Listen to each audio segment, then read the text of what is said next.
Hi, I'm Cassidy Mead, And I'm Lucas Svensson. and welcome to Opposite Over Jason, because we're always on a tangent. Here's what we're going to be talking about today. Endgame is being re-released with 6 minutes of additional footage in a bid to defeat Avatar as the #1 worldwide box office champion. Kim Kardashian has come out with a new clothing line called Kimono.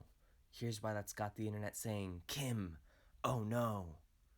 Galaxy's Edge has opened at Disneyland, and Lucas has feelings. Toy Story 4 has opened in theaters across the world.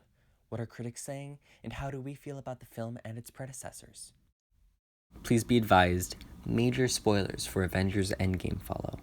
To skip those, read the description below. So, first things first, the Endgame re-release. The film is being re-released with 6 minutes of brand new footage in an attempt to become the record holder for the highest grossing film worldwide of all time. Is 6 extra minutes? Are they talking about adding it on at the end or putting it in the middle? Do we know what scene they're going to add on the 6 minutes to? We do, actually. So it's going to be in the end credits, and the scene in question, mild spoilers by the way, is going to feature Hulk in his new smart Hulk form, saving civilians from a burning building. And the scene ends with him receiving a call and arriving at the diner we see him at in the final film. It should be noted that the scene is unfinished, unrendered, and completely unnecessary. So I think fans looking for something substantial at the end of the film will be disappointed. In addition to this will be a Stanley tribute taking up most of the 6 minutes and a sneak preview of the first 2 minutes of Spider-Man Far From Home. Okay. First of all, Marvel really does love their end credit scenes. Like, damn. Like, oh my god. Second of all, they're not trying to do Natasha's funeral. Nope, because the Russos are clowns. I thought I couldn't be any more disappointed. I was wrong. So they're re-releasing it. This movie was already painful enough, and you heard Lucas, so mild spoilers. It was already painful enough with Tony dying. You're telling me I have to sit through Tony dying again to see 6 minutes of something that I probably don't even care about that much. Like, I love Smart Hulk, but I most likely will not care about it as much. You couldn't make it something meaningful for me to sit back through 2 to 3 hours of a whole ass movie. Like, oh my god. Oh, and experts are saying that it's probably not even going to beat Avatar anyway. Most people who have seen the re release agree that the footage was completely disappointing and not worth seeing Endgame again for. However, there are a few people out there I know that haven't seen Endgame even once, so this is the perfect opportunity to see it before it leaves the big screen for good. I mean, definitely. It's just, I don't know. I Lucas, what are your thoughts? You've been telling us what you've heard, but like, what are your actual thoughts? Do you agree that it's unnecessary? Oh, 100% little person. Personally, I've been so exposed to Endgame these last couple of months since the film came out that I just have no interest in sitting in the theater for 3 hours to see it again. But Far From Home, I'm looking forward to immensely, and that's where Marvel's going to be getting my money until the Blu ray of this film comes out. Part of that, though, part of why I'm so disappointed is because since it's sunk in from the first time that I've seen the movie, I've become more and more disappointed with some of the decisions they made regarding Bucky and Steve and Natasha. Oh, definitely. When we get to an episode with Kathy, she is going to tell us the thoughts and the opinions about what happened between Steve and Bucky. You'll get to hear her wonderful opinions when she comes on to our episodes, as she can't. She's in Germany. So we've got 6 minutes that are very unnecessary, but I mean, I guess it's kind of nice. We're getting more Hulk content, and he was incredibly wholesome in Avengers Endgame, I feel. They're probably depending on the people who are diehard and just need to tweet about it first, and which isn't bad. I mean, I get the excitement about it, but at the same time, it's like you really could just wait for like the freaking Blu-ray. Like, is it really worth it? Most likely not. Um, it's I could have sworn. I'm not really sure, but like, aren't the Russo brothers basically out of Marvel? I'm not sure because Even though they're clowns, they're probably clowns that a lot of people end up liking. Well, the thing is, they have had a dedicated fan base since The Winter Soldier came out 5 years ago. And with the films that have come out in those 5 years, Civil War, Infinity War, there was a lot of build up to Endgame that people couldn't imagine the Russos messing it up. And I think after Endgame, people can't agree whether or not the Russos ultimately did. So the fan base is a bit divided right now, and even reception to some of the older films like Civil War has kind of simmered down a bit because people feel a little bit let down after Endgame. Regardless, it's hard to imagine that the Russos are completely done with Marvel. In fact, within the last year, they made comments regarding Chris Evans' future with Marvel Studios. They say that he's not completely done, and once we see Avengers Endgame, we'll know what they mean by that. And now we have seen Endgame, and we saw what Steve did at the end of the film. So we have kind of an idea of what they might have been talking about. Furthermore, earlier this year, they stated that there is at least one more story they do want to tell, and when Anthony Russo was recently asked about that, he could not confirm nor deny anything regarding that specific plot point. I mean, I'm excited to see Sam Wilson as Captain America. We've also got the freaking what's it? Oh my god, why can't I think of the name? It's the Bucky and Sam Wilson show. That's a TV show and it's happening. I'm hyped as hell for that because their interactions alone were hilarious. And I believe Black Panther. Forgive me if I'm wrong. I haven't seen Marvel in a Did few you months. just say Black Panther with I might both be wrong. Bucky and Falcon? Yes, I did. The scene where What he's like Black Panther did you watch? What do you mean? They weren't in Black Panther. What am I Bucky thinking of? was in Black Civil War. I'm thinking of Civil War. I was thinking of Civil War because I thought of Black Panther because I was like, oh yeah, that's the scene where they're chasing Black Panther. I'm just excited to see hopefully and possibly the comedy aspect that they're going to be bringing to the Sam and Bucky show, but then again, we don't really know, or at least I haven't heard much else about it other than the fanfare from when it was talked about being like released. But who knows? Hopefully the Russos won't be able to even touch it from where they are. Unfortunately, I do think they're working on something else, which is bad because now they have to affect something else with their horrible ideas. But not this series. This series will be directed and written by Ms. Carrie Skoglund, and it is expected to begin shooting in August of this year. Of course, it features both Falcon and Winter Soldier, but also it is expected to feature Baron Zemo from Civil War and Sharon Carter, who was notably absent and didn't get a satisfying conclusion in Infinity War or Endgame. Yeah. And you know how hard before Steve went back to visit Peggy, the Russos were trying to set him up with her niece. When she was first introduced, she was so interesting as a character in her own right that it was really disappointing when she was relegated to a love interest in Civil War, and now that Steve doesn't have time for that, she's gone. They really didn't think ahead with that, did they? No, they did not. Like, so we've pretty much exhausted Marvel. So let's move on to another topic. Kim Kardashian's clothing. Oh boy. Oh gosh. Yeah. So Kim Kardashian, in her beautiful mind, said, I've already appropriated once, maybe a few more times. What's another time, you know? And she released a new clothing shaper line, which is basically a line of spandex, for like under the clothes and shit, you know, called Kimono, like the Japanese robe, kimono. Now, you would assume, looking at it, oh yeah, maybe they look like kimonos, or maybe they have some of the design elements, or maybe there's some connection to it, right? You'd be wrong, because there's not. She shared pictures of the clothing line, and there's absolutely no resemblance to any kind of kimono in it. Needless to say, some people were mad. So this obviously, like, why wouldn't they be mad? You're talking about a whole nother culture piece of clothing, which is incredibly significant. Some people wear it on their wedding day, other people wear it daily. Like, it's honestly really significant to a lot of people. So for her to take this and do that, one, not very surprising, but two, what the hell?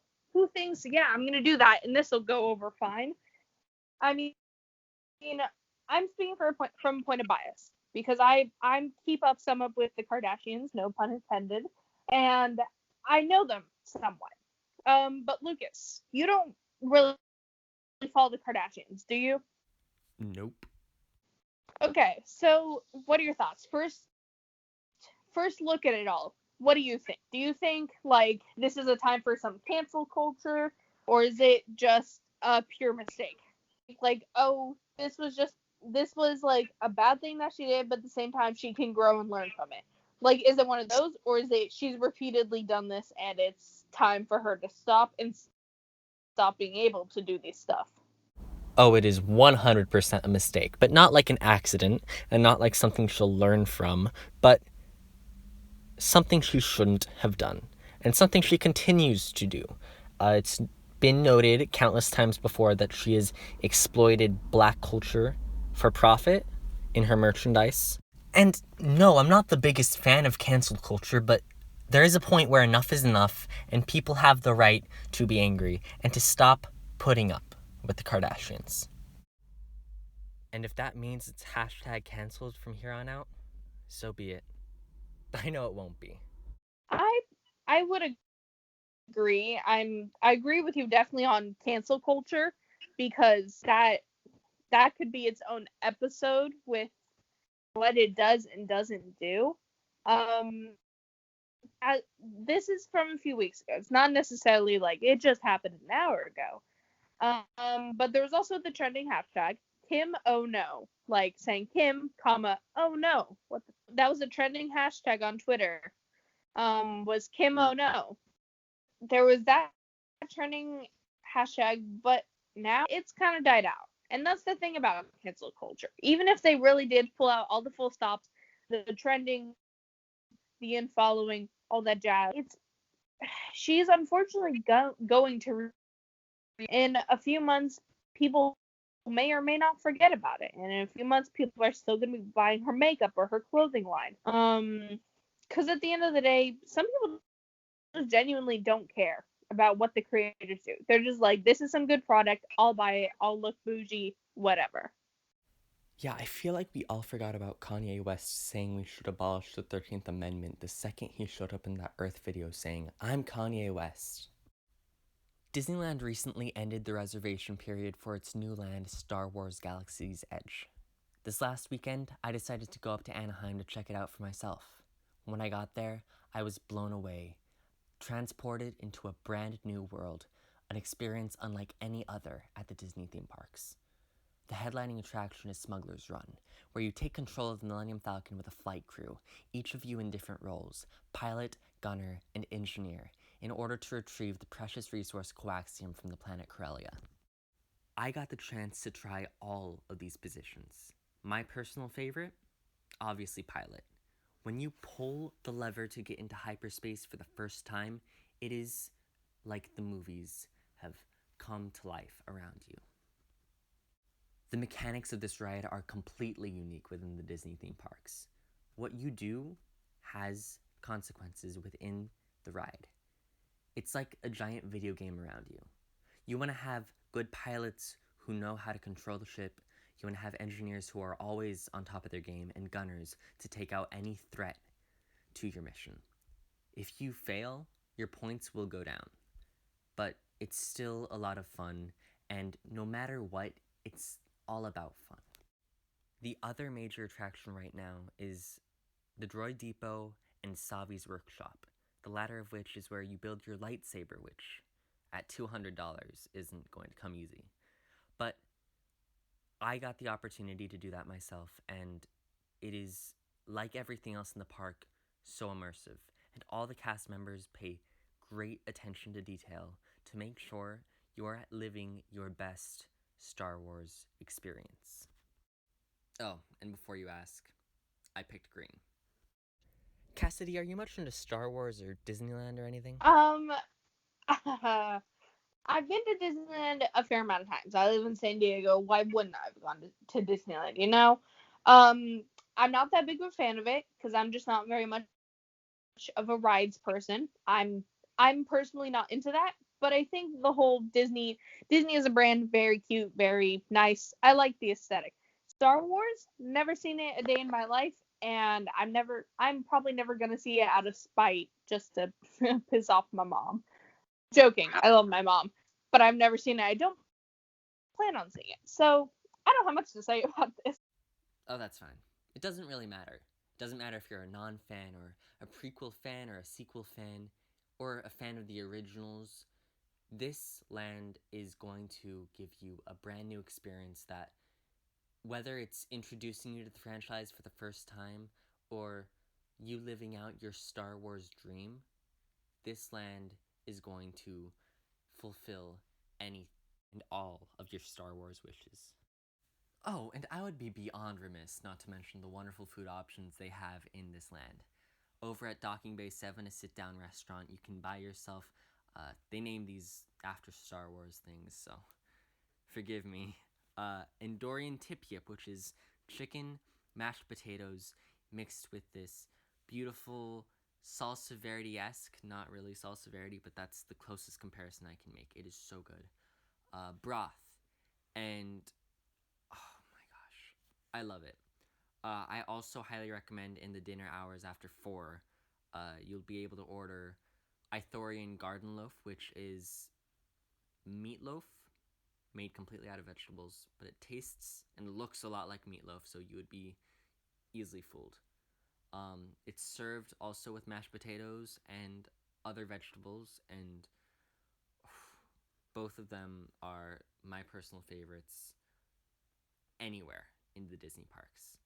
I'd also recommend at the milk stand, purchasing blue milk. If you've ever wondered what the drink in the movies is like, it is. I hear the real thing's awful, but in the theme parks, it is sweet and delectable, and it is such a nice way to cool off under the hot sun because, as you'll find out when you visit, there is no shade on Batu. It is, for those wondering, a coconut and rice based beverage, kind of like a slush, that doesn't taste or feel at all like coconut or rice, if you're concerned. But all of these experiences, the food, the rides, and the marketplace make for the most immersive Disneyland land Then ever. there's Toy Story 4. So the fourth Toy Story, which just seems kind of crazy, right? Like Toy Story 3 was like, wow, another one. Toy Story 4, I'm not hating on Toy Story. Toy Story is it's fun, it's great. So for me, Toy Story 3 was the first one I got to experience brand new in theaters because the first 2 came out before I was even born. So when I was 7 and I saw the first trailer for Toy Story 3, I was pleasantly surprised. I had no idea they were making it, but it didn't feel like it was too long after the first one or the second one. It felt just right, like picking up where I left off in my childhood, and at that time I really didn't leave off at all. So I'm really hoping that that is what the experience gets to be like for the children who were raised on the DVDs and the Blu-rays of the trilogy over the last decade. I hope that that is what the experience of Toy Story 4 gets to be like.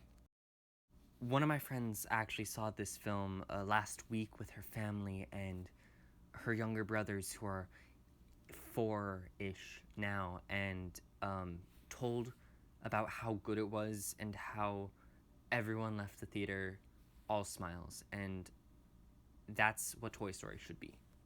I agree. Toy Story been a great storyline and very entertaining. I personally have not gone to see it yet, because as much as it is a part of nostalgia and childhood, I just haven't seen it yet. Lucas, have you seen it? I'm actually going to see it this weekend with my friends. I've been putting off seeing it so that I could see it with them for the very first time, and I'm really looking forward to that. I would never hate on Toy Story. I think it's a very good storyline, all that jazz. However, I honestly, personally, it's never been one of my favorites. Purely just because I'm a victim of secondhand embarrassment. So they've never been one of my favorites. But Toy Story 4, the only reason I'm surprised by it is mainly because I'm like, it's still going on. Like, I thought they reached a nice content feeling when like Andy handed off his toys to Bonnie. Um anyways, I haven't seen it. I probably won't go see it. Oh, I actually did see the first 15 minutes of the movie. Wow, Lucas, because that's enough to talk about the story. Yes, it is actually. No, it's not. But what I wanted to say is it made me cry. It was really powerful. Okay, well, then it must be very emotional. I actually got the synopsis right here because I actually don't really know what Toy Story 4 is. I've just been hearing about it. I didn't really see the trailer, so I'm just gonna read it off really quick. We've got Woody, Buzz Lightyear, and the rest of the gang embark on a road trip with Bonnie and a new toy named Forky. As the adventurous journey turns into an unexpected reunion, as Woody's slight detour leads him to his long-lost friend Bo Peep. Friend Bo Peep. Yeah, right. Oh, what, you think they're having an affair or lovers? Absolutely. I mean, it's a kid's movie. You don't have to say it like that, but yeah. As Woody and Bo discuss the old days, they soon start to realize that they're worlds apart when it comes to what they want from life as a toy. Tell me why this sounds so much more sad than it has to be. Wasn't it Jesse and Buzz? Jesse and Buzz were supposed to get together? Ish. And they did together. Oh, they did. I'm seeing photos of Bo Peep, and Bo Peep has upgraded. She does not have like her dress anymore. She's got a cape. She's got like her staff, whatever. She's looking fierce, and like, also her jumpsuit's cute. Sorry, I'm biased. I'm also kind of bi. You gotta leave me alone, okay? Lucas, do you have any specific thoughts about it? Like, you saw Toy Story 4, were you like, oh wow, another? Or were you like, oh wow, another? Well, I just want to say bias was a great pun. Thank you. Oh my god. Anyways, your turn. You know what? I was annoyed because they announced back in 2014, like 4 years after Toy Story 3, that Toy Story 4 was in development. And at the time, they described it as a romance with Bo and Woody on a road trip. And it didn't really sound like an important movie. It sounded like Toy Story, the greatest hits. But as time went on, particularly the next summer at D23 2015, I was more and more sold on the film when I found the creative team with Rashida Jones, who sadly departed the project since then. I was originally kind of excited, but that excitement got deflated when unfortunately Don Rickles passed away in 2017 and John Lasseter revelations came out about his sexual misconduct while working at Pixar, and I was very disappointed, and I didn't see a reason to look forward to this film. Not even after the first trailer last year. It was only about a month or two ago when I saw those first 15 minutes that I was officially sold on the movie. I'm glad people are enjoying it. My sister saw it. She said pretty good. People are seeming to enjoy it. Yes, and so far the film has made over $500 million worldwide, and its opening weekend gross was the highest of the franchise. That's all the time we have for today. But before we go, I would like to remind everybody to please keep up the energy for Sudan. The crisis is far from over, and their struggle is still a silent one. And that's why they need you. Speak up, have the conversations with your loved ones, and spread the word. In your own time, send thoughts and prayers, but in everyone else's time, take action. Thank you. Yeah, thank you for listening. Have a good day, and we will talk to you later. Bye.